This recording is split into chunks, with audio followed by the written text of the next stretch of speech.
The following is intended for mature audiences only. Discretion is advised. If you're trying to go sugarless or you're trying to go healthy, if it has a picture of a farm and a Bible verse on the back, you'll be fine. And like, that goes for most things, right? Yeah, if it has a picture of a farm and a Bible verse on the back, you'll be fine. That's why a lot of people eat Chick-fil-A. It can't make you fat. It's Christian. Like, definitely not. It's definitely not poison.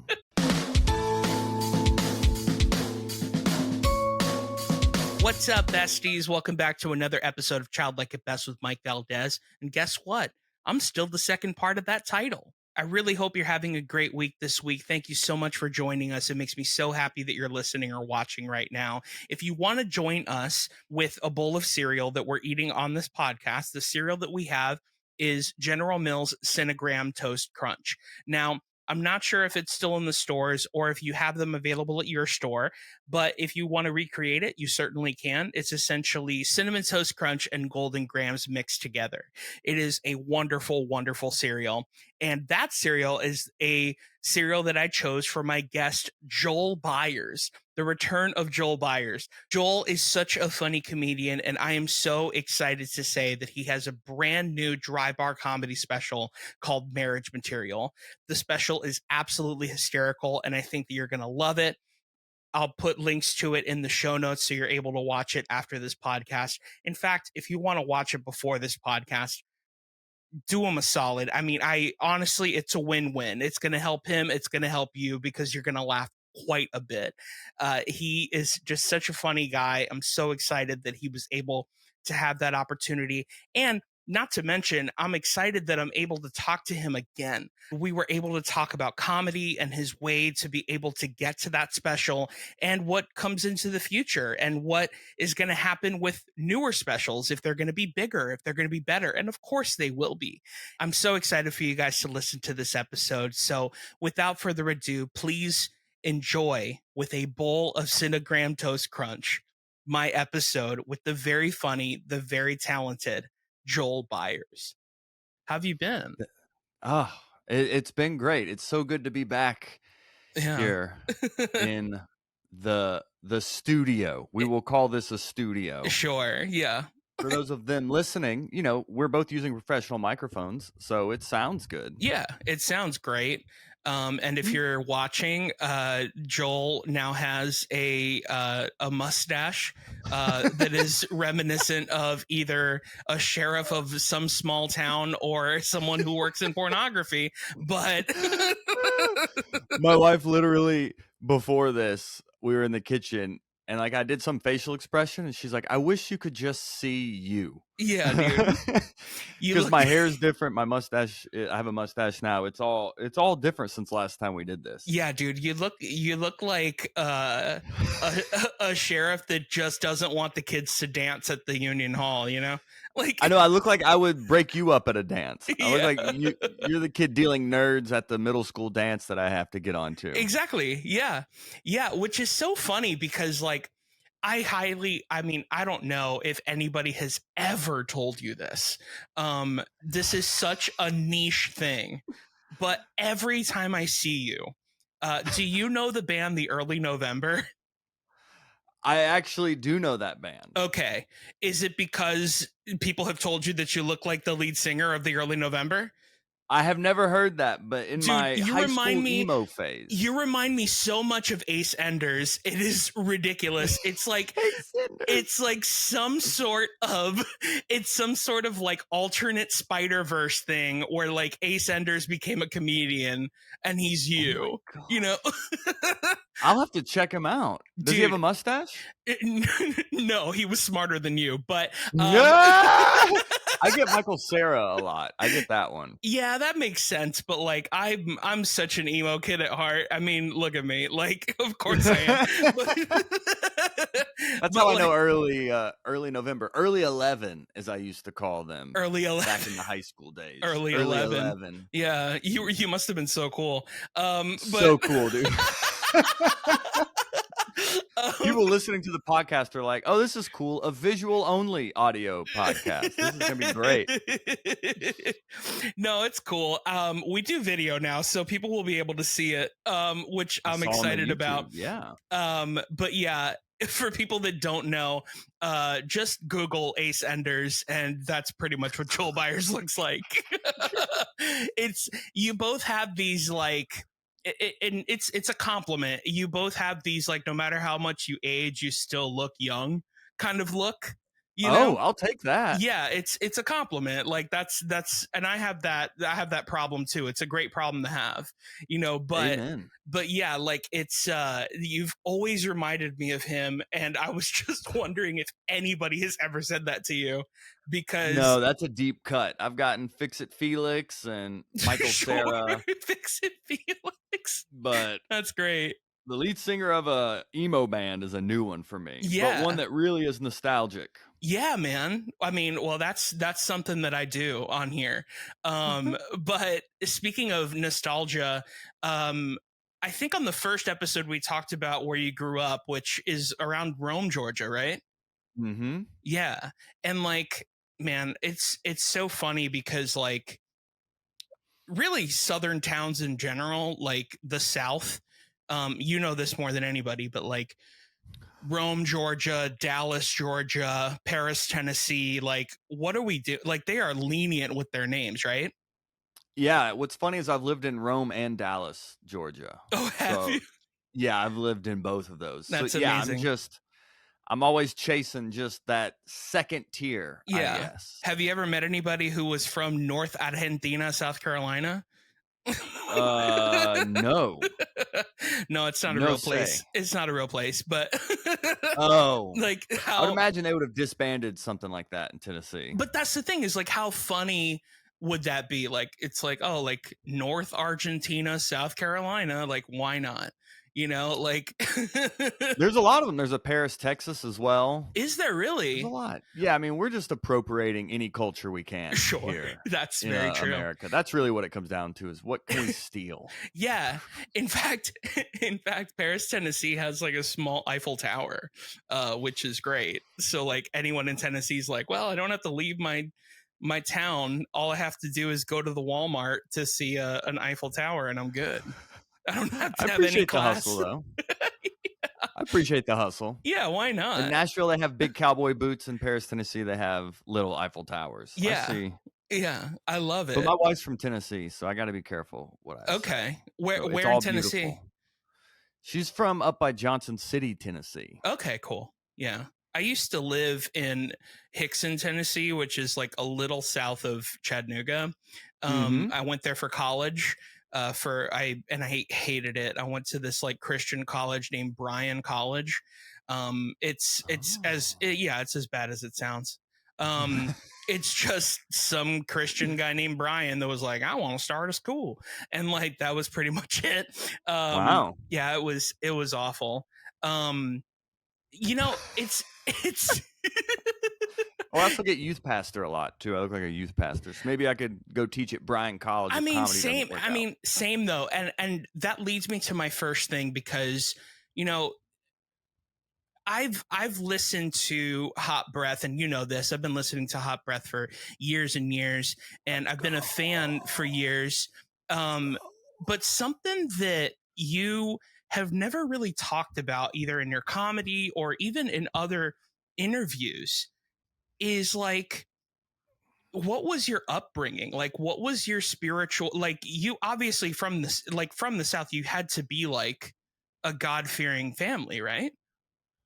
We went to church in high school.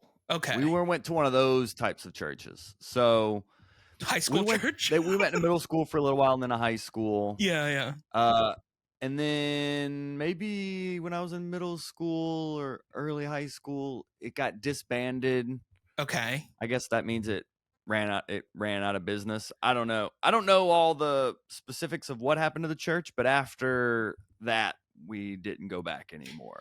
Yeah, it usually has to do with either finances or the pastor having sex with somebody in the congregation. So I think there may have been an affair of some sorts. Sure. I don't know. Wouldn't surprise me. I've worked I at don't- many churches, and that's usually what happens. So But yeah, we didn't go back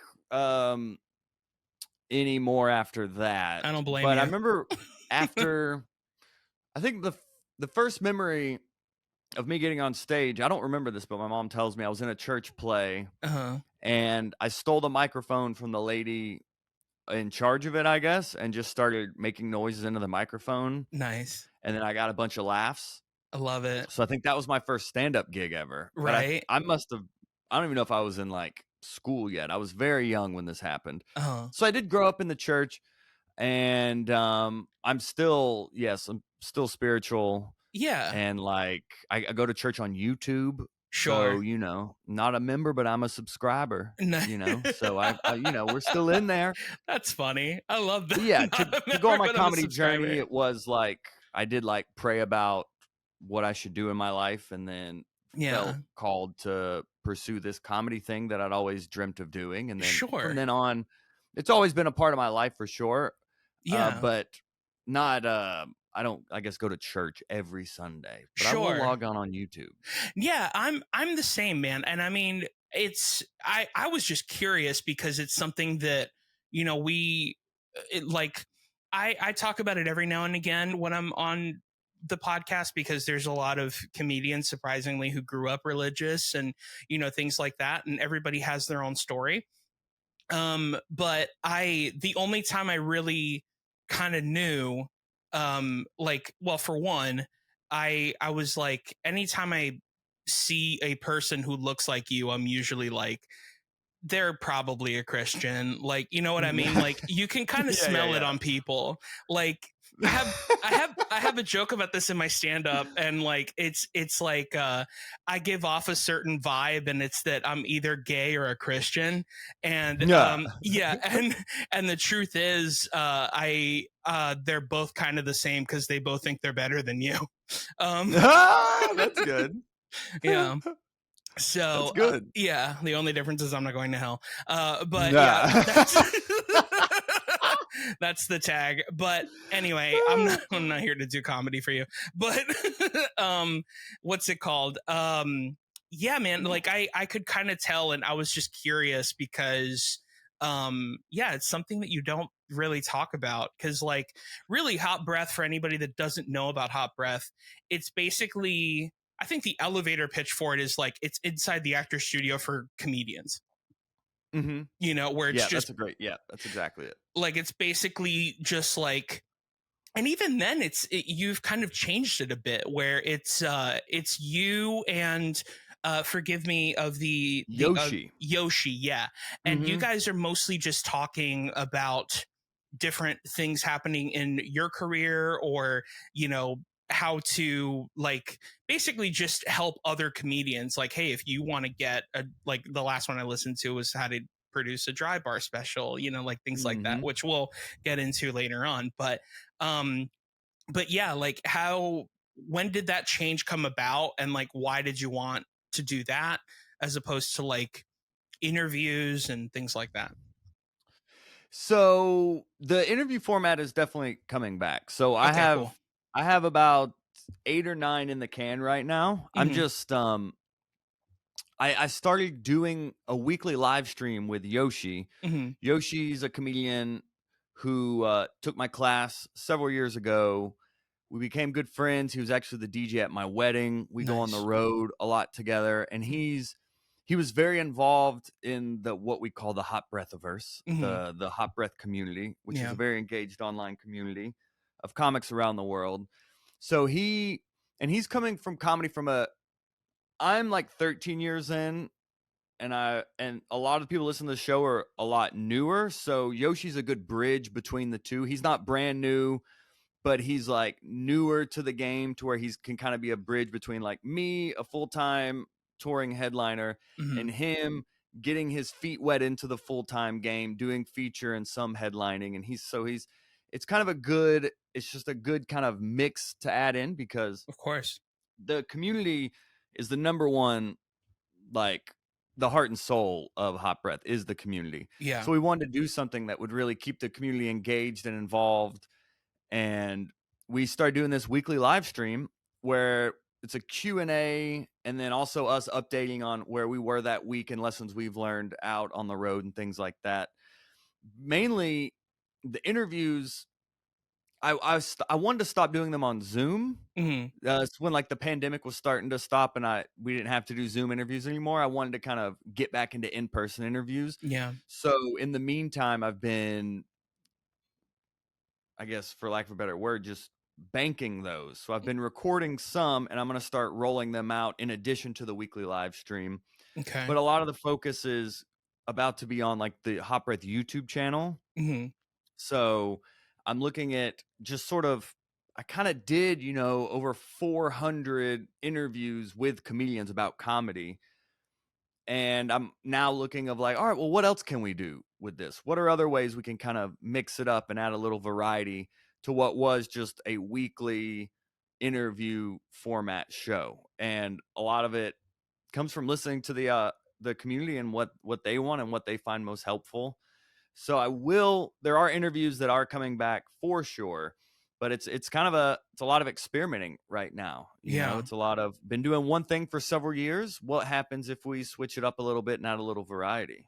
Yeah, I mean, the interviews will be back. I'm sorry if I let you down there, Mike. No, you didn't let me down at all. In fact, I was going to say that it's nice hearing, interview. Like it's nice to break it apart from like interviews and then just like, hey, this is what's been happening in my career, and like this is what's been happening in Yoshi's career, and like, and of course if you're on the Facebook group, like it's nice because then there's questions that they get to ask you live, and like that's always very interesting, so in fact it's quite the opposite. I think it's more interesting than okay, awesome. Yeah, thank you. Yeah, like of course, like it's nice to get interviews with comedians that I look up to and things like that, but at the same time it's also nice to be able to, because at the end of the day, man, like you created a brand that I trust.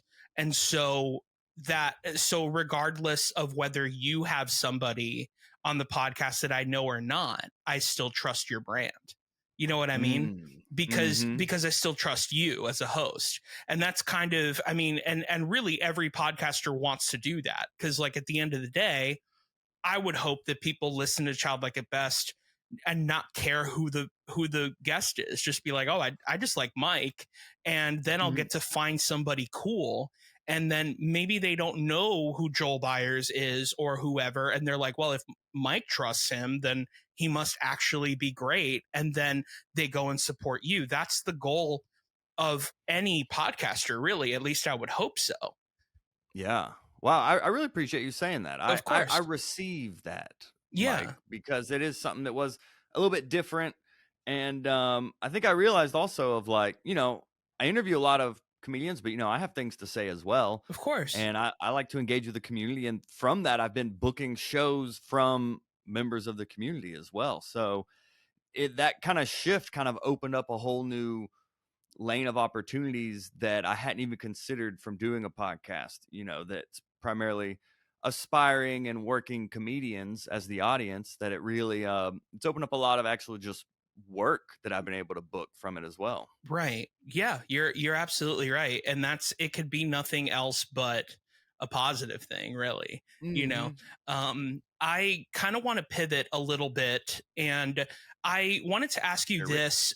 When you think of the term childlike wonder, what exactly is it that you think of? Is it it could be a movie, it could be music, we were talking about an emo phase that you had, it could be, anything nostalgic. Like what is that thing that puts childlike wonder into your body and allows you to get on stage and have a silly goose time? Well, I guess I'll give a specific, but Sure.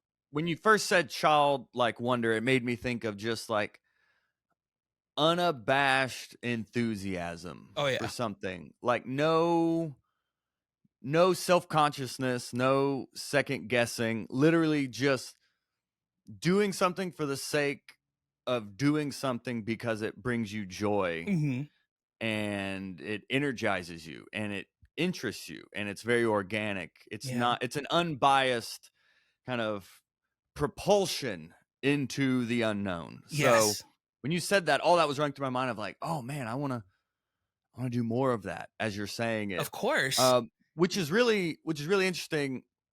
You're asking at this time, and you said silly goose because like, yeah, I've been writing that in my set lists. I like, know. Yeah. be a silly goose and all that, because I honestly, all the way up until probably even like taping my DryBar special, like for like the first like decade of my career, it's like I've worked really hard at like getting good at standing on a stage and delivering material and saying things, but I feel like my personality hasn't really shown through all that. I think it's been a lot of writing, it's been a lot of cleverness, a little bit of sarcasm and things, but overall it's more of just, oh, I've learned how to write jokes and put them into a set and make them presentable. And it's still personal. I'm still proud of the jokes, but after doing the DryBar, I was like, there's another gear. There's another like chapter to my comedy that I'd like to start getting into, which is what I was doing when I first started, which was like being very weird and silly and just kind of unpredictable. And now that I've gone into shows with that intention, I've been able to find kind of the professional overlap from like being silly and loose, but also still structured and funny. I Of think course. Yeah. a lot of comics need to remember you can be weird, or you can be angry, or you can be ironic, but you got to be funny in whatever you're doing. So I think it took me all this time learning the skill of comedy that now I'm starting to put my own like kind of personal spin on. So I have the structure, and now it's kind of like learning the form, and then now you can have fun with it type deal. Learning the rules before you break them. Yeah. And, before we get into specifics about like, movies and things like that, I was just going to tell you, this is actually something I say on the podcast, and I've been saying it on stage for the past couple of years, is if I can give you any advice at all as a human being, is to never lose your sense of childlike wonder. And then I go into a bit about things that I do to make myself, not, and basically it's just, I do that serious moment to kind of be like, hey, it's about to get really freaking weird and silly right now. And so if you're not into it, like, you're going to have a bad couple of minutes, but it's great, man, because like, I mean, the nicest thing that anybody has ever told me, and I get this a lot, and I'm very lucky that I get this a lot, is people come up to me and they go, man, when you're on stage, you are so unapologetically you. And that is the nicest thing anybody can ever say about you as a comedian. And something that I want to share with you is, after I saw Marriage Material, and I promise this whole podcast isn't just going to be stroking your ego, but no, please, that's why I'm here. Well, I mean, dude, at the end of the day, like, don't tempt me with a good time, but I'm just saying, like, like, but I'm just saying, like, I truly, truly mean this from the bottom of my heart. I love Trophy Husband. I thought Trophy Husband was a great special, but you're absolutely right in the sense of like, it was very much set up, punch, set up, punch, set up, punch. And dude, there's jokes in Marriage Material, that DryBar special, that you say on Trophy Husband, and they're better because you're so loose and silly, and you're so unapologetically you, and that's why, like, when I watch that special, like, literally after every bit, I would be like, hell yeah, Joel, like, yes, like, dude, I was like so in. I was like, yes, dude, like, I was so happy for you. Like, thank you. It was awesome to be able to see it, and to be like, oh, like, this is a guy that I've seen and heard for years, and then I'm able to see this like highly produced, type deal. And it's just like, man, I just can't say enough good things about it. And like, and granted, we will talk, more about how that came about and things like that. But like, to kind of give everybody a tease, like, it's just, one thing, if I could say one thing right now, it's that you were so unapologetically you. And when I heard the podcast about you talking about that special, it made me so happy to say that you wrote down "be silly," because I was just like, yeah, man, like that is how you do it. Like you have to be present, and it's exactly what you said. You know the rules. Now go break them. Yeah. Wow. So I'm glad that that translated through in that special, because I think taping that DryBar special was like, it's like the transitional period between the two eras and styles of my comedy. I think it's gonna be definitely like a time capsule of like, all right, Trophy Husband, my self-produced special, very rigid and all of that, very structured, and then DryBar is a little silly goosery, and then now from here on out, you're gonna start seeing more and more of that. So it's cool to like speak with you and someone who has seen the evolution in real time, and to know from the outside looking in that it actually is working, and it does translate and does show the intentional transformation between the styles. So that's very encouraging. Yeah, man. I mean, one thing that I can say is like, I've and I'm sure this has happened to you many times. It kind of reminded me of like the times that I've gotten to feature for people that I really like idolize in the comedy industry. And the first night I'm with them, I am so tight. And like it's just, I mean, it is just bad. Like I remember I was opening up. It's not bad. Like at the end of the day, it is funny. But like to comedians are like something's going on. Like the audience is still laughing. They're getting the setup punch and things like that. But comedians know. And because at the end of the day, we're all like magicians. Like we understand how the trick works and things like that. And so I remember I was with Jessica Curson, who's a phenomenal comedian. And she talked to me after the first show and she was like, hey, you need to, like, she's like, you're very funny and you need to slow down. You need to like, she's like, you need to slow down. Well, that's so nice though. And she was like, it was honestly one of the most amazing like comedy teaching moments in my career at that moment. She was like, you need to slow down. And like, because and she was kind of vulnerable. And I hope that, Jessica, if you're listening to this, I hope I'm not talking out of school when I say this, but like, we were having like a real moment because I was nervous because we were performing in like West Palm Beach. And if you're not familiar with West Palm Beach, even to the listening audience, it is filled with rich white people. And that is not my audience. You know what I mean? And the thing is, and a lot of them were older, and that's okay. Like there's nothing wrong with older crowds or anything like that.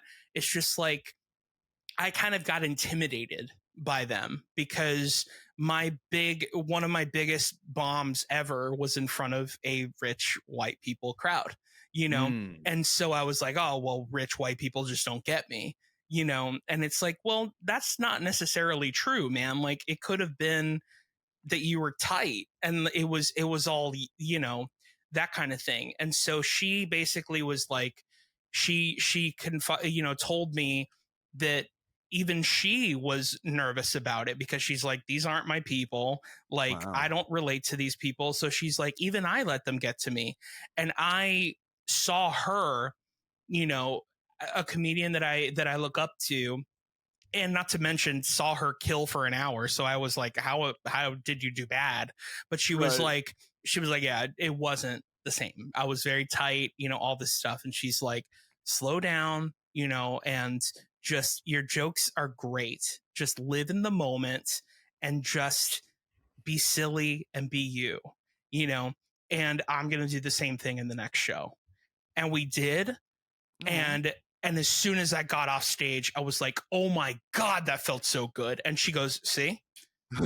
Like, and she was like, it was never your material. It was never anything. It was just that you needed to be loose. You needed to be yourself, let them fall in love with you.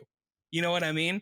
Because our job as a comedian, is not to, is not to mathematically find what makes the room laugh. Our job as a comedian is to bring the room in on what we think is funny, you know?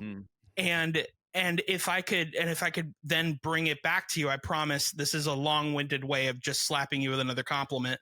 But but this is something that I saw in Marriage Material, where it's just like, and of course it wasn't that you were tight in Trophy Husband, but it was just the jokes were very, like, the jokes spoke for themselves, and Joel didn't speak for Joel, if I can say that. To whereas I saw this special and I was like, this is Joel Byars, you know? And so, and that's why it made me so freaking happy, you know, to see that special. And so much so, I hope people are turning this off mid podcast to watch your special. Like, it made me so happy to watch, and it was so cool to see it in real time, you know? Oh, amen. Yeah, it's definitely my best work yet, and something I'm the most proud of that I've created up to this point for my stand-up. So I'm I mean, wow, thank you so much for saying that. It's very inspiring to also hear someone at Jessica's level who's been doing it for so long still willing to help out and like reach out and like be vulnerable and really just have a real conversation with you and give you much needed advice, you know, because that's, I think, something I've learned from interviewing so many comedians is most are willing and want to help the next generation of comedians, and they do want to volunteer information. They do want to give feedback and insight and do want to be helpful, because, you know, the better we all do, the better for comedy at the end of the day. So that's very inspiring as well. I've never met her yet, but that's very encouraging for when I do have her on the show. That I can maybe reference this story. Yeah, she's a sweetheart, man. I mean, she's absolutely such a sweetheart. And at some point I'll probably have her on Childlike as well. And she's incredibly busy, as I'm sure you know, because she does way too many shows. But yeah, I'll tell you this. We did a like 6-show weekend, and she flew out to New York 3 times while we were doing the shows in the weekend. What? Yeah. Because she was in the middle of a TV deal. She was in the middle of something happening at home as well. You know, again, I hope I'm not talking out of school here, but like she was going through quite a bit, you know, and to where most comedians would just be like, you know, oh, I'm having a TV deal. Like, that's the thing. Like, I'm canceling the shows. And she was like, nope, like, I'm coming to do the shows. And then an hour later, flying back to New York City to, you know, sleep for however long it was, to then have an agency meeting for a TV show she's working on, and like all this stuff. So just a bunch of all stuff. that, still willing to give you the time and attention. Yeah. You know, despite anything going on in her world, she was still willing to like help out. That's amazing. Man. No, I know. Yeah, she's truly a wonderful human being. She's one of the good ones. But yeah, just to kind of go back into like the nostalgia area of it all. Yes. What are some things that, you know, like I said, that bring about that childlike wonder, that nostalgia in you? And that could be movies, music, anything. I mean, climbing a tree. Sure. Brings nostalgia. The movie The Goonies. Okay. Brings us, talk about childlike wonder. You know, these kids going on a treasure hunt together in a movie. I mean, that's amazing. Yeah. Thinking of Recess definitely makes me think of childlike wonder. That's where I feel like I got a lot of early imagination tested. You know, I mean, I remember watching Monty Python and the Holy Grail, and then for the rest of the school year riding around the playground on an invisible horse. I do remember that. Of course. That was in the movie, and like we would do that, and there would always be there would be a guy riding an imaginary horse, and then there would always be another kid pretending to be the coconuts. You know? So I'm very familiar with what you're talking about. Yep. Yeah, it's that is like such freedom. That is such a great way of putting it. Like, you know, recess and playground time. I mean, dude, the amount of times that I and friends of mine would like pretend that like the slide and like the area that we had at the playground was like the DeLorean from Back to the Future or something. And like, I mean, we would then go home to memorize all the lines, you know, to be like, oh, like tomorrow you're Doc Brown and I'm Marty McFly and I need to know all my lines. Yeah. Like we were so into it, you know. And like that's such a fun way of looking at it. And like I mean, The Goonies is one of the most classic movies ever. I mean, I feel like if I had to write a law in really for the world, if I had to write a law for the world, it would be that everyone is required to watch Amblin films. You know, so like E.T., The Goonies, you know, things like that. Like you're like required to watch those movies. You know, you got to remember how to play. You know. Pardon the interruption, besties. I just wanted to let you know about this week's sponsor, Magic Mind. Magic Mind is a wonderful little nootropic that has a bunch of lion's mane and different mushrooms that allow your brain to be able to fire at all cylinders. It kind of relieves you of brain fog. Now, it does not make you smarter, unfortunately. I have tried this for over a couple weeks, haven't gotten smarter, but it does allow you to be able to speak correctly, to speak clearly, to make you remember the things that you need to say when you're saying them. Sometimes I take them before a podcast. Sometimes I take them before I'm going on stage. And it actually tastes good too, which is really crazy because a lot of beverages like this don't necessarily taste good. They actually have a brand new formula that has matcha in it as well as honey, and along with the lion's mane and different nootropics as well. Also, it has a little bit of an energy boost that is a slow release energy as opposed to a coffee energy, which will make you very jittery, and for me gives me kind of anxiety attacks, things like that. Magic Mind doesn't do that for me. I highly recommend this, and I'm not the only one. I mean, you're hearing a lot of podcasts talk about this. Joe Rogan's talking about this. Pete Holmes from You Made It Weird, my favorite podcast, is talking about this. Kim Kardashian, if you're one of those type of people, has been talking about Magic Mind. Magic Mind is definitely the next best thing other than Ozempic in Hollywood. And I highly, highly, highly recommend that you give it a shot. So pick yourself up a case of Magic Mind. Go to magicmind.com/childlike and use promo code BESTIE to get 20% off of your first order. And I believe there's even more if you get a subscription as well. So once again, that is magicmind.com/childlike and use promo code BESTIE to get 20% off of your first order. Now, speaking of recess and all that stuff, what were your favorite snacks growing up?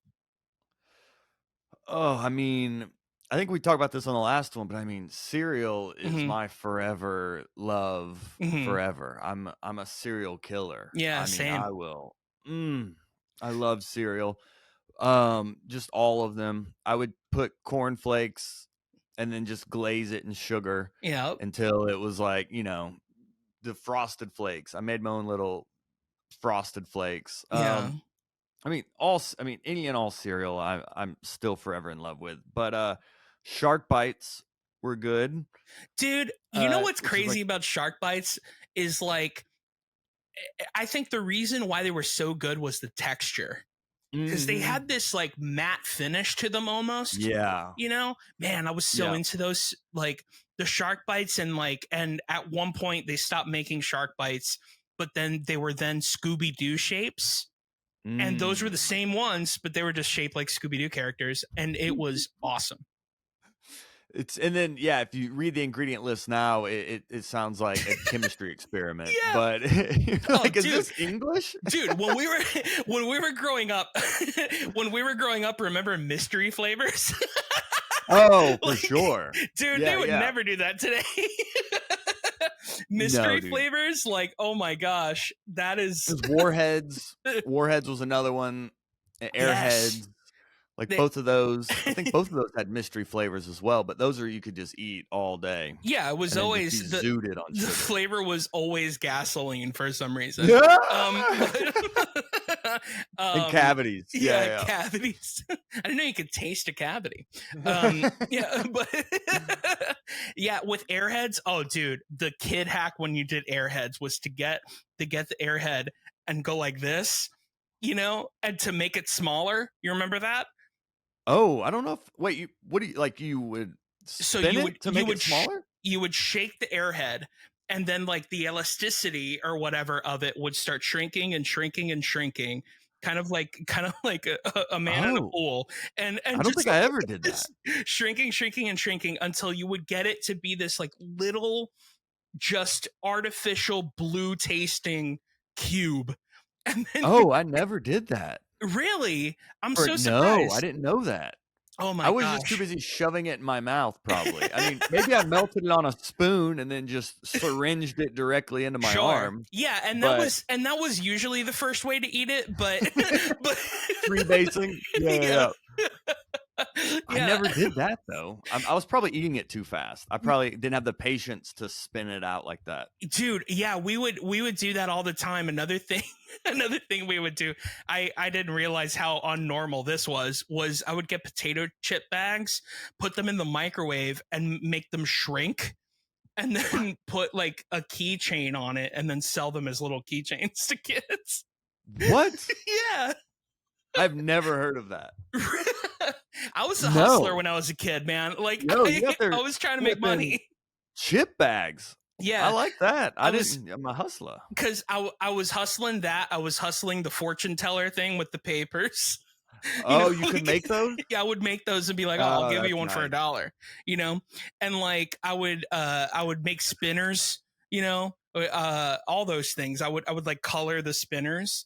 I was a little the stars. Would you make the stars as well? That were a bunch of different I made you could put together into a star and throw it.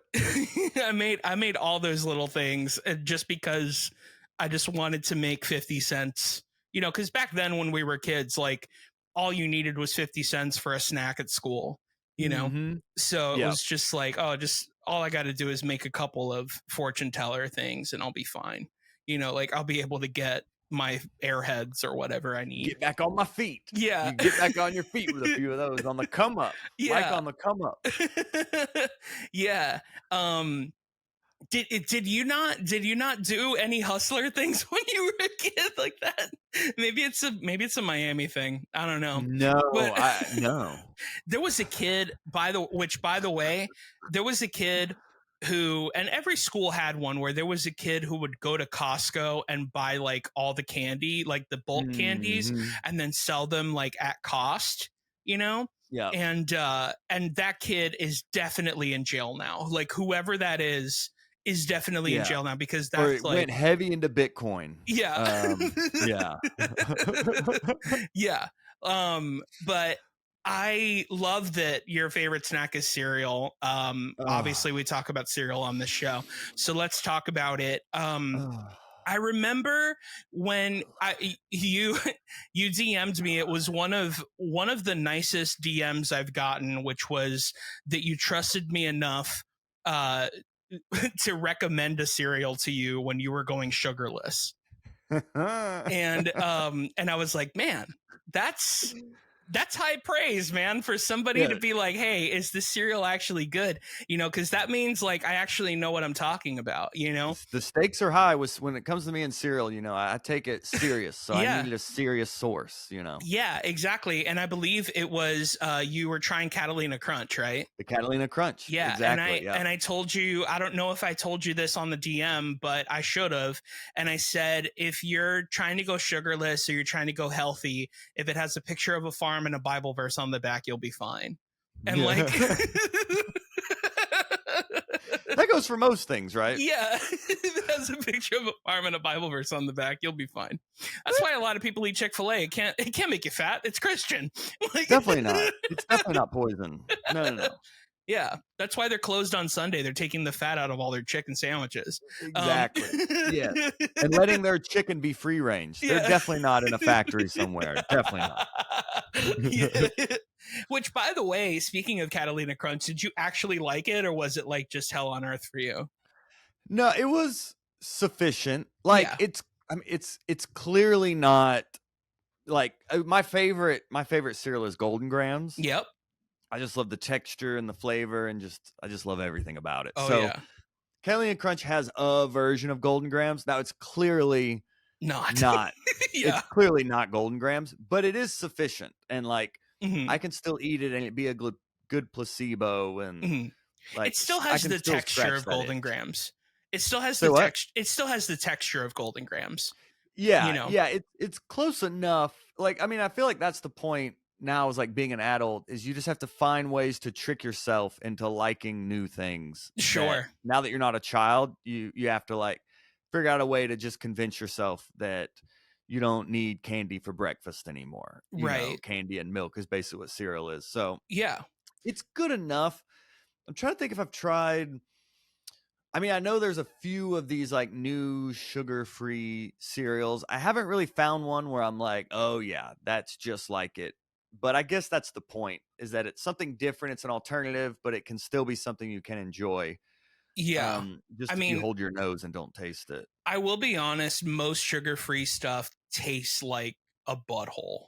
But it's because we've been sugar is you know, it's a condiment. We grew up, sugar was a seasoning. Exactly. So now if something doesn't have sugar, our body's like, what is it? What do you mean it doesn't have 30 grams? Right. It doesn't have a daily value of sugar in one serving. What right. do you mean? No, you're absolutely right. I mean, it's funny because like I talked to a friend about this where they were like, oh, you remember like those little boxes of cereal? Like you would have to eat like 4 of them to feel full. I was like, yeah, those little boxes, that's what's called the serving size.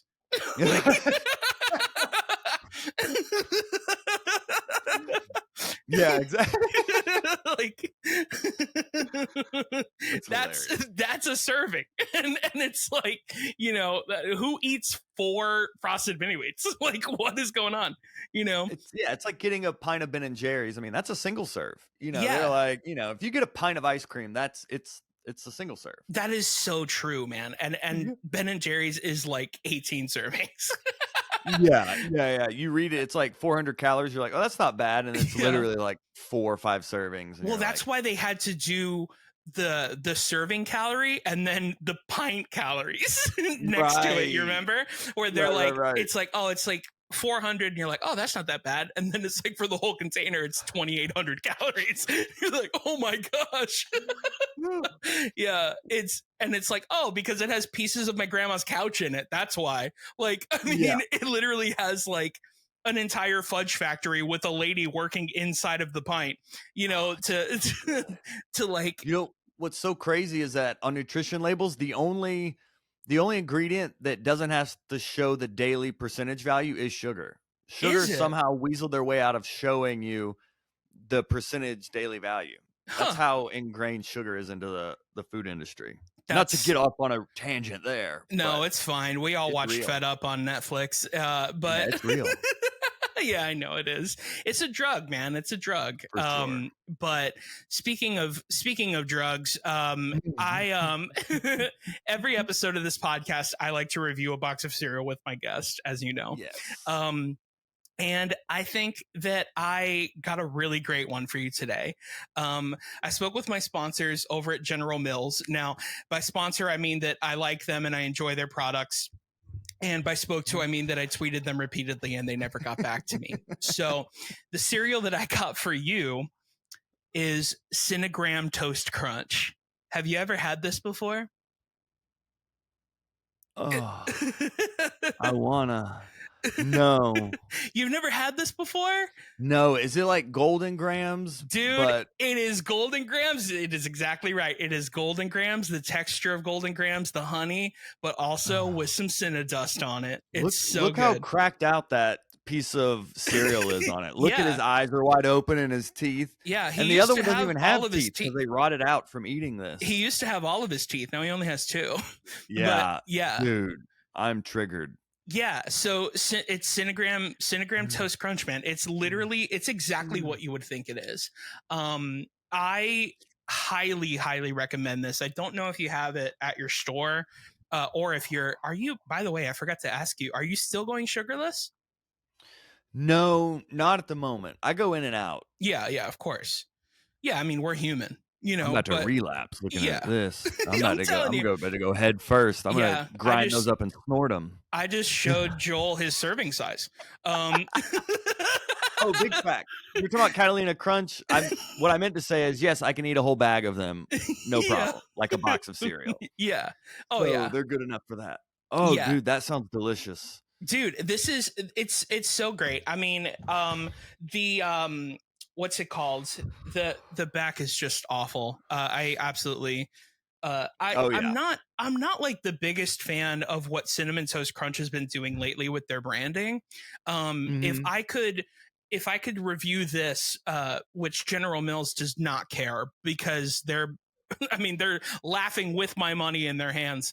But I like, bring back the chefs, dude. Like, bring back the chef, have some personality in your cereal box. Like, I mean, just because you have some like cracked out guy that, you know, on your, that looks like one of your cereal things, like, why? I don't know. It's wild. They're trying to humanize the cereal by giving it eyes and a mouth, I guess. Right. And then what does that make me? A murderer? Like, yeah, exactly. You know what I mean? Like, I'm not. Yeah, I'm not gonna. Why are you making me feel bad? I gave you money. Like, you know what I mean? Like, it's awful. By the way, I was looking at the nutrition facts. Dude, my mouth is watering. I'm not even lying. Yeah. I'm looking. Let me hold something, man. Yeah, it's I'm looking at this right now, and it says, first of all, the nutrition is in Spanish, so there's a possibility that this isn't an American cereal. There's a possibility that maybe in Miami, like, I got like the Spanish version of this cereal, but it says datos de nutrición, which is nutritional facts. And it has 170 without milk, but it's 210 with milk. Now they need to have a third bracket that's like, if you eat the whole box, this is what will happen to you. It just says call 911. Like, yeah. Out of shame. Yeah. Call shame 11. Yeah, that's. Yeah, speaking of shame, something that you said that I thought was so funny on your episode was Cinnamon Toast Crunch is a great cereal if you hate yourself. You know? Yeah. And like, I stand by that. Dude, it's so funny. I mean, I love it because, you know, Golden Grahams is kind of the best of both worlds in that way, because it has the square and like texture thing, but it's like not as much sugar.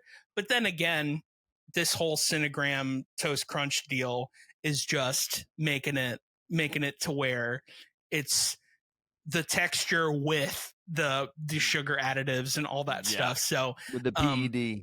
Exactly. Yeah. I wanted to review this cereal with you. CinnaGraham Toast Crunch. So this, when I look at this, the name of this, I think Graham, Billy Graham, and then I think Joel Osteen. So is it a stretch? Who knows? But I would like for you to review this cereal as Joel Osteen. And if you, to make things a little easier for you, I'm going to bring the band in for you. Oh, holy moly. We got a good one today for the Lord's Supper. My brethren and sistren, we are bringing in CinnaGraham Toast Crunch to the altar today. Come on down. Get you a swig of the bowl. Get you that body of Christ. It's good and sticky with that sugar. See, a lot of people don't celebrate Halloween because it's the devil's birthday, but the devil is alive. The devil is sugar, the real white devil. And I pray as you take that cuppeth of the Lord's 2% blood, you take a bite of Lord's sugary, crunchy body. I want you to remember that although this is a blessing to your body, this cereal is a blessing to your dentist. He is going to thank you for eating this cereal. You're going to buy him a new house eating this cereal. As we bow our heads in the sugar coma and all say, amen. Amen. Oh my gosh, that was absolutely phenomenal. Ooh, and let the church say, sugar. Dude, that was phenomenal. I love that. CinnaGraham Toast Crunch, everybody. They said it couldn't be done. They were probably right, but we did it. Amen, brother.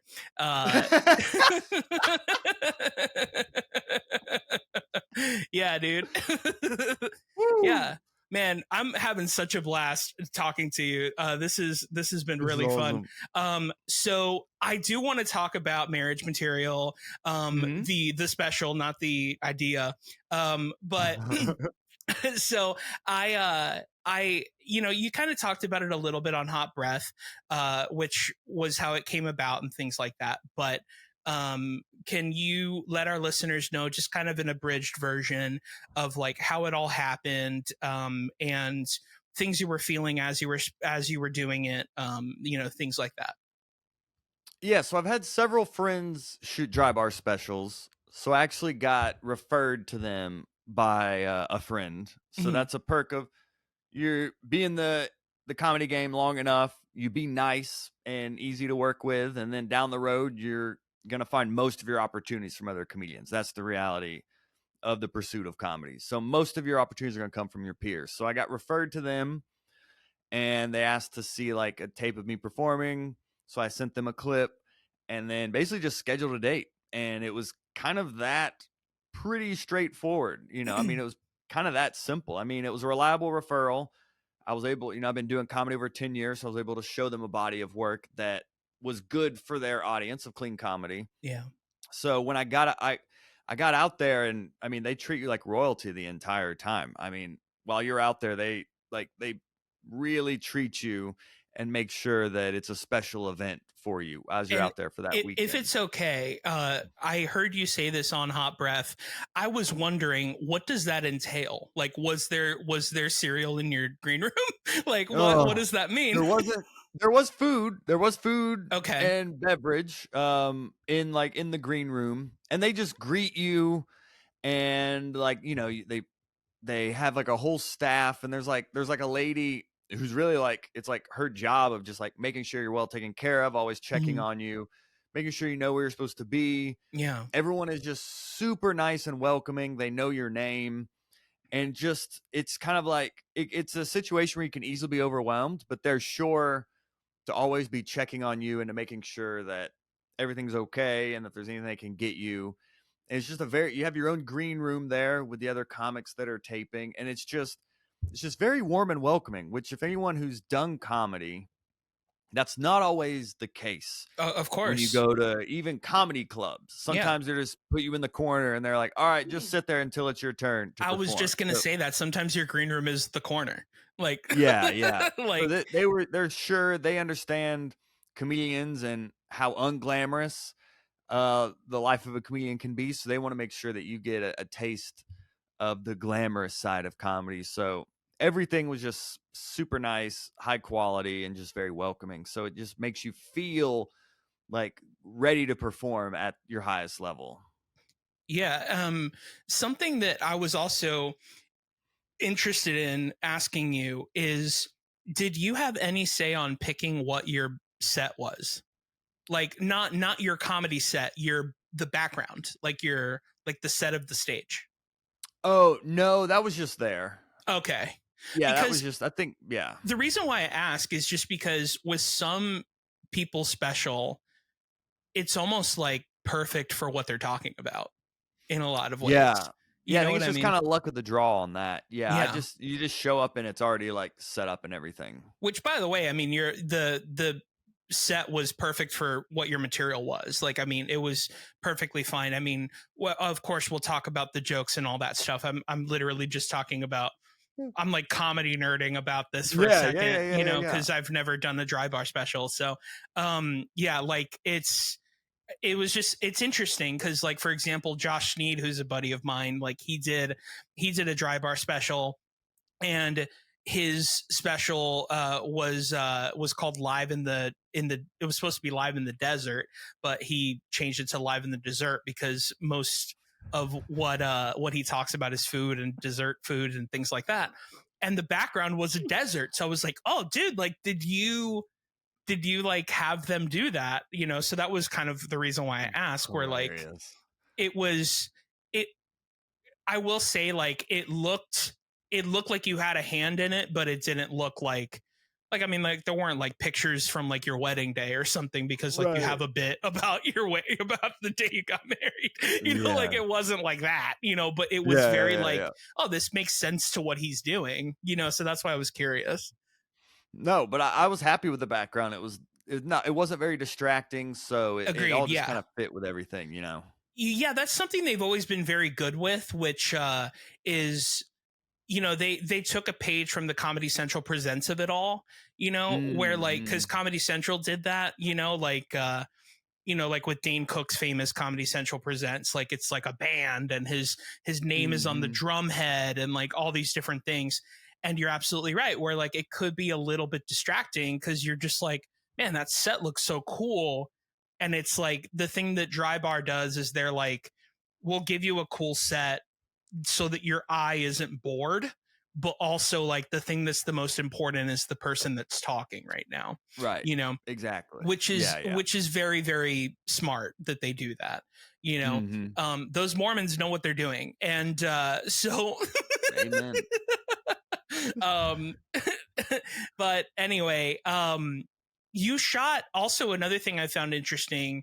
I believe you shot with Mike Kaplan was another comedian that you shot with. Yes. Yeah. Mike is great. I love Mike. He's very funny. He did great. Yeah, I worked with him a few times, and he's extremely smart as well. And I was curious because this was your first.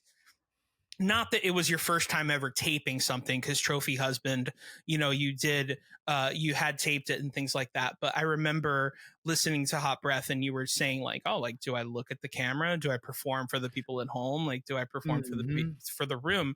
And, you know, could you bring me in on some insight just on that? Like, should you perform for the audience, or should you, and just leave it there and let that be a capsule of what that room was in that moment? Or should it be like, no, I'm performing for the millions of other people that are going to watch this later? Yeah, that was something I was definitely overthinking. And I had my whole set like choreographed down to like, I wanted to be looking at the camera on certain punchlines and things like that. And as a result of overanalyzing it, I would say the first taping was a little more rigid and I wasn't as loose and comfortable. And I talked to Mike in between tapings, talk about like another comedian who's willing to help out and stuff. Like he's taped several things. So I asked him, I was like, what do you look at type deal? And he's like, well, he's like, just perform your jokes. And if you think to look in the camera, great. But if not, like make the number one priority just to put on a good show for the audience there. Yeah. So with that advice, my second show was way more loose and way more just natural. And I didn't overthink looking at the camera at certain times and things like that. And it worked out right. I was still mindful. I wanted to perform for the camera. Yeah. But I didn't want that to take away from the people's experience in the actual live audience. So the second show was a better mix of me like just performing and having fun, but also being mindful there are cameras moving around that you may want to give some attention to as well. Yeah. So he was very helpful in just kind of calming me down a little bit and not overthinking that aspect of it. Because the first show I was definitely overthinking it, but he really helped me to kind of take a more holistic approach to it. Man, and it's so funny how like there's always going to be something that a comedian is going to overthink, Mm-hmm. even down to like, let's say your next special is at the Celebrity, like you do your special in the round, like your special, like, and then your whole thing would be, well, should I just be going around in a circle the whole time? Should I stop? Like, and then you're overthinking that, you know what I mean? So it's like, no matter what, like it never goes away. And that's kind of one of the beautiful things about comedy, is that it is the only art form that will constantly humiliate you, like never fails. Yeah. It never fails. The moment you're like, hey, I'm pretty good at my job, you do a show where you're like, yeah, maybe I should quit. Like, never fails. Dude, I mean, and you probably know this more than anyone. Like, you shoot a special, you got a freaking standing ovation in your special, and then you performed at some coffee shop the next day to 3 people who weren't listening and their dog was barking at you the whole time. Like, you're like, oh, how humiliating is comedy? Like, and like around in every your corner. Yeah, and like in your head you could be like, my guy, I just filmed something that's going to be seen by the world, and like, but it's at every level too. Like, at every level there's gonna be those highs and lows. It never goes away. That's the beautiful thing. Like, it never fails. I mean, I was lucky when I was living in LA back in 2015, and I was hanging out with my friends at the Comedy Store during the afternoon, and just out of nowhere, Chris Rock showed up, and he just came up to our table. I was like, oh, you guys comics? And I was like, and we were all like, yeah. And then I basically didn't say anything because he's one of my Mount Rushmores, basically. Like, he's incredible. I was like, if you say anything, you're going to regret it. So just shut up. Like, that was what I was saying. And somebody had a question, or asked him a question, because he was basically scouting things. He was writing for the Oscars. And so he was like scouting rooms to work on material. And so he wanted to work on his material in the belly room that night. And so he was talking to us and just like, oh, how long have you been doing it? I think the only thing I told him was that I had been doing it for 5 years, that I've been doing comedy for 5 years at that time. That's the only thing I actually said to him. And which wasn't true. I had been doing comedy for like 3 months, but I'm ready to open for you, Chris. I didn't say that, but I wasn't dumb enough to say I should open for you, but I was like, oh yeah, 5 years. Like, I didn't want him to think I was like some like infant doing comedy, but anyway, one of my friends was like, how do you know when someone's actually laughing at a joke and not just like, I'm gonna laugh because it's Chris Rock? And he said something so poignant, and he was like, it's going to be about, depending on your level of fame, it's about 5 to 7 minutes where they will laugh at anything you say. And then you can actually start getting some work done. And dude, I remember that night I was in the belly room. Chris Rock showed up. It was just like, oh my God, crazy moment, whatever. And literally he says, the first thing out of his mouth, he says, hey, I'm sorry, I was late. Something happened with my car. Huge laugh. And I was like, man, this guy wasn't kidding. Like, he can literally say anything he wants. And I swear, Joel, it was probably at the 5 or 6 minute mark where he was like, all right, let's get some work done. And literally opened up his book and started reading his jokes for the Oscars. And and that's when he knew, like, now I'm actually going to know if I'm getting laughs or not, for real. And because everybody goes through it, in some way, shape, or form, even the most famous comedians, and he later on went through it on a global scale because he was then humiliated, for doing comedy on TV, like he's literally seen the worst of it in a lot of ways. So yeah, you're absolutely right. It does not stop at any level. And it's one of the beautiful things about comedy, is that it's humiliating all the time. And it doesn't matter how famous you are. Doesn't matter how famous you are. Yeah. Yeah, it humbles you all the time. Yeah, absolutely. So with I don't want you to like repeat yourself too much, but I just want, the listeners to kind of know as well. When you were working on the material for marriage material, and like what was it that you were like, what were you thinking? Like, were you like, oh, well, I've already done this special, I'm gonna just do a new half hour that I haven't filmed yet? Or was it just like, you know what, I'm gonna let this be my greatest hits album and I'm just gonna go out and freaking kill? Like, was that kind of what was in your head?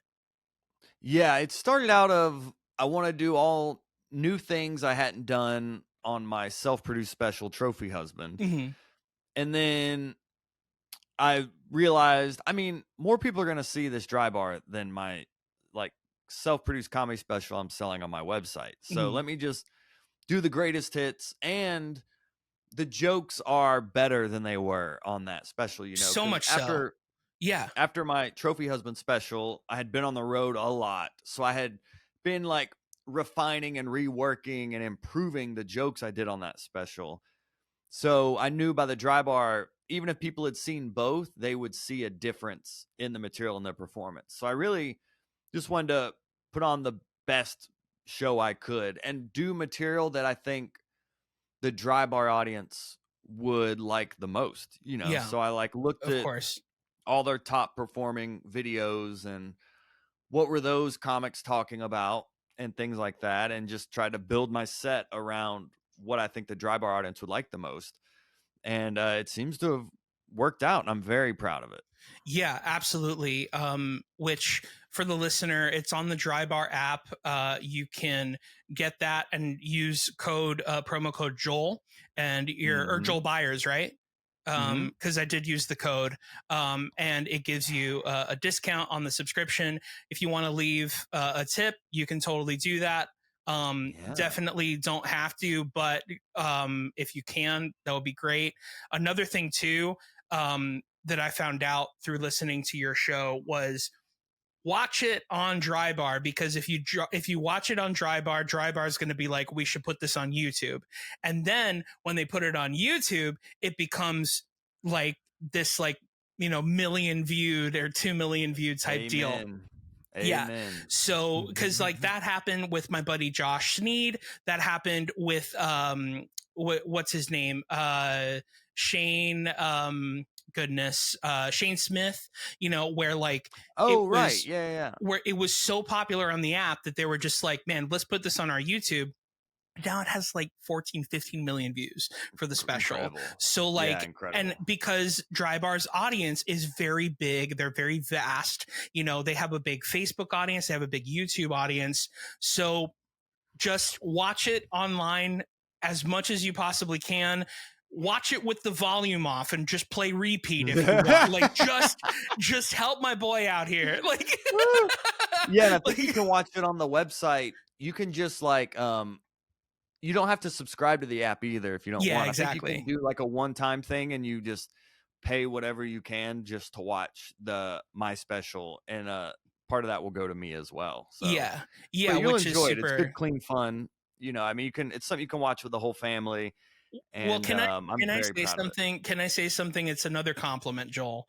And I'm sorry for constantly doing this, but no, don't apologize more. Though I know that DryBar's whole deal is that it's clean comedy or whatever, this could have easily been on a streamer like a Netflix or something, and it was very reminiscent of Nate Bargatze, where I watch Nate, and then after the special, I'm like, he didn't swear. Wait, his whole special was clean? And then you're just like, and then you're like, wow, like I laugh like a regular special with like 1,000 F words in it. Like, like, so it's not because you were like, oh, it's good, clean fun. Like, don't watch it because it's clean. Watch it because it's good. Like, it's just good fun is what it is. You know what I mean? Like, it's just good, so, so that's what I was going to say. don't want to hold up too much more of your time, but I do want to ask you these last couple of questions here. Mm-hmm. Which is, what advice would you give to yourself if you were to see yourself as a kid right now? I would. Gosh, that's quite a pivot there, Mike. That Yeah, is I know. quite a transition from great comedy special. All right, therapy. Yeah. Here we go. Makes me feel like I'm on Zoom therapy. Yeah, wait till you hear the next question. You might cry. Yeah, I think it comes down to focusing on what you can control. I think for a lot of, especially my comedy career, but life in general, I've focused on what other people are thinking or what other people are going to say or how they're going to react to certain things I do. But just focusing on what you can control and just listening to yourself is really the best advice I could give to a younger self, especially because that's a mindset that you can then just develop over years and years that I didn't really adopt until just a few years ago. So that's been a game changer for me in my life and my career, and just overall mental health is just focus on what you can control and follow your heart and do what makes you happy. Of course. Yeah, that's beautiful, man. I mean, yeah, it's there is no correct answer for that question, but you answered it correctly. Oh. So the final question that I have for you is, what do you think that kid would think of who you are now if he met you today? So what do you like? Would that kid think that you're cool? Would that kid be like extremely happy that you have a special? Would that kid be, not only that, but would that kid be like, man, I'm a hustler. Like, I like, we were talking about hustling and like, shrinking potato chip bags and jest and things like that. But like, but really, man, like you've been hustling for 13 years. You know what I mean? Like that's just the real facts of it all. Like, and I've been hustling for, for 7 or 8. I forget how long I've been doing comedy. I've been lying about it for a long time. So, Do I even do comedy anymore? What is life? No, I've been doing it for 8 years. Like that's for real. I've been doing it since 2015. So, but yeah, like what would that kid think of who you are now? Like, would he think that you're cool? And also, would he value your opinion? Like, would he trust your opinion? That kind of thing. And again, there's no wrong answer. You can joke out if you want to, or you can take it seriously. No, I'm very happy to say that kid would be super proud and inspired, because I mean, as a kid, this is what I wanted to do. As a kid, I was the funny one. I did use humor in a lot of different ways in school and in just like home life. So I'm actually doing what I wanted to do when I was a kid. So I think it would be very encouraging to see like, oh wow, it worked. It worked out. I'll just keep going on this path. It's I'm haven't really reflected on that, but I'm very grateful and happy I can say that. Yeah. Yeah, I agree with you, man. I really think that kid would be extremely proud of what you've done, and not only that, would be extremely excited about what's to come, because it can only go up. And like I said, if people watch that special on DryBar and then it goes on YouTube, YouTube is a bigger platform. So then people are going to be like, hey, who's Joel? And then you might start getting booked on late night, and then you might start getting booked, on, then the streamers are now calling and they're like, oh, like, let's do that special that you were talking about where you wanted to perform for your school, at your school or whatever, and it's just, it's a really awesome thing. So that's basically it, man. We survived this podcast. So I do want everybody, this is going to be your big pitch moment. So can you please let all of our besties know where they can find you online, how they can get the special, how they can support you, and I'll go ahead and bring the band back in so you can do that. Yes, besties. You can see my new comedy special at drybarcomedy.com. You'll see it on the homepage, or you can search Joel Byars or search marriage material. It'll pull right up. Check it out. It's over a decade of my life's work into a half-hour comedy special. If you want to connect with me directly, go to my website, joelbyerscomedy.com. On there, you can see my self-produced comedy special, The Trophy Husband. You can contact me directly if you want to work together. Me to host an event, perform for a corporate holiday party, or perform for anything. I'm desperate. I'll do it. For the right price, of course. Yeah. That my wife made me put that part in. Yeah. $10 and a sandwich. Price, of course. But if you enjoyed this episode, please reach out to me. I'd love to even just know that you listened to this. Yeah. And if you want to listen to my podcast, it's called Hot Breath. It's on all podcast apps, and it's on YouTube. And I would love to meet you. And I love you.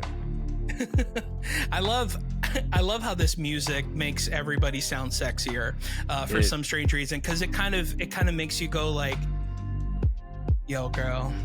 It's a vibe. I just I feel like Jack Harlow right now. Whack Harlow. Yeah. I love it. Besties, you can find me on Instagram at Mike Valdes. You can go to my TikTok at official Mike Valdes. You can go to thekidfromUp.com. That is my website. At least until Disney sues me, that is my website.